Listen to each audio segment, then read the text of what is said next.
fungsinya sebagai amin harusnya mempunyai etika dan adab dalam menerima dan mendistribusikan zakat itu.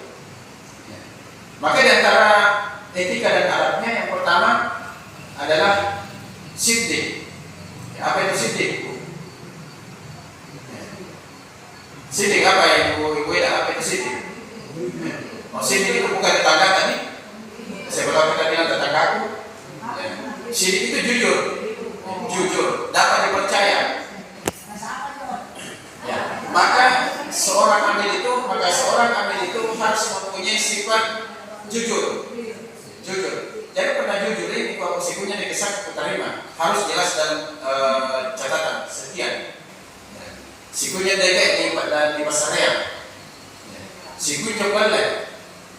Itu yang namanya sifat jujur. Sehingga orang percaya, dengan kepercayaan itu orang akan berlomba-lomba ke sana bersakat.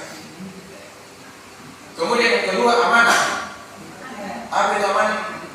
Dipercaya sama ini lebih kurang sama dengan jujur. Tapi amanah itu adalah dapat menjalankan tugas dan tanggung jawabnya sesuai dengan apa yang diberikan. Ya.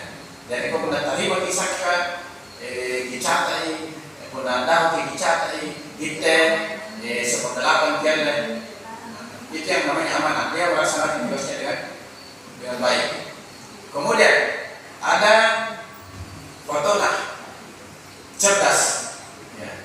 Cerdas itu bukan berarti bahwa cerdas mengutamakan itu zakat. Cara cerdas itu bagaimana dia mengelola zakat itu menjadi sesuatu hal yang bisa melipat gandakan pahala. Nah, siapa yang mau diberikan? Apakah diberikan zakat itu dalam bentuk modal usaha misalnya?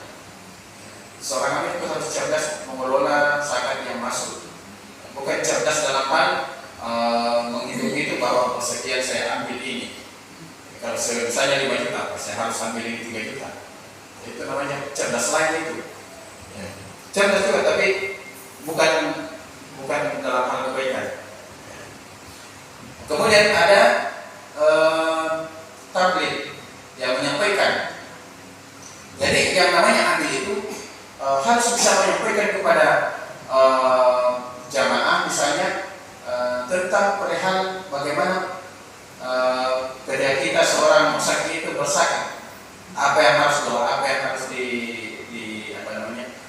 kapan mereka harus berdoa, dan mereka harus bisa memberikan paling tidak sedikit pengetahuan tentang faedah ketika seorang musaki bersakat. Kemudian yang seterusnya adalah adil. Ya, adil itu adalah seorang amil mampu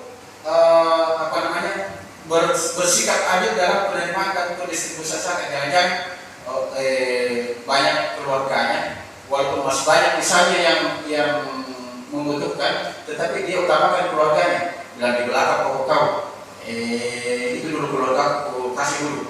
Itu tidak adil namanya. Yang adil itu biar ada keluarga, kalau ada yang lebih membutuhkan dari itu, kasih dulu ini. Bertindak adil. Karena kan ada juga orang kita tidak adil ini. Dan kenapa? Dan dia dikasih, saya keluarga tak saya 10 juta. Bilang bukan begitu. Ya justru keadilan itu biar engkau sepupu, kalau ini lebih membutuhkan, ini lebih dikasih. Itu yang namanya adil, keadilan. Nah, kemudian yang seterusnya adalah seorang amil itu paling tidak harus berpakaian syar'i. Ya, berpakaian syar'i itu bukan saja cuma pakai baju gamis, tapi paling tidak kita sesuai dengan tradisi kita di sini pakai sarung, pakai songkok, pakai baju yang baju koko. Jangan sampai seorang amil kapan dia menerima, kalau misalnya ada di rumahnya orang bawa sakit ke sana, cuma pakai baju dalam singlet, baru celana pendek, baru sambil merokok. Ya tidak apa kalau sambil merokoknya dia harus Kemudian yang lebih utama daripada zakat ini adalah doa ketentraman jiwa bagi orang yang berzakat. Ya. Doakanlah berzakat supaya ada ketentraman jiwa bagi dirinya ketika berzakat. Nah, itu yang didoakan oleh seorang amin. Ya, agar Allah bima, kita berdoa bima, kita wajah Allah ketahura. Ya, didoakan. Jadi kalau kita berzakat, nah itu nanti si orang yang tidak doakan tinggal tadi didoakan ini. Didoakan. Jadi semoga harta yang disakatkan itu mendapatkan pahala dari Allah, dan semoga harta yang disakatkan itu diberikan rahmat oleh Allah, dan semoga apa yang disakatkan itu menjadi pembersih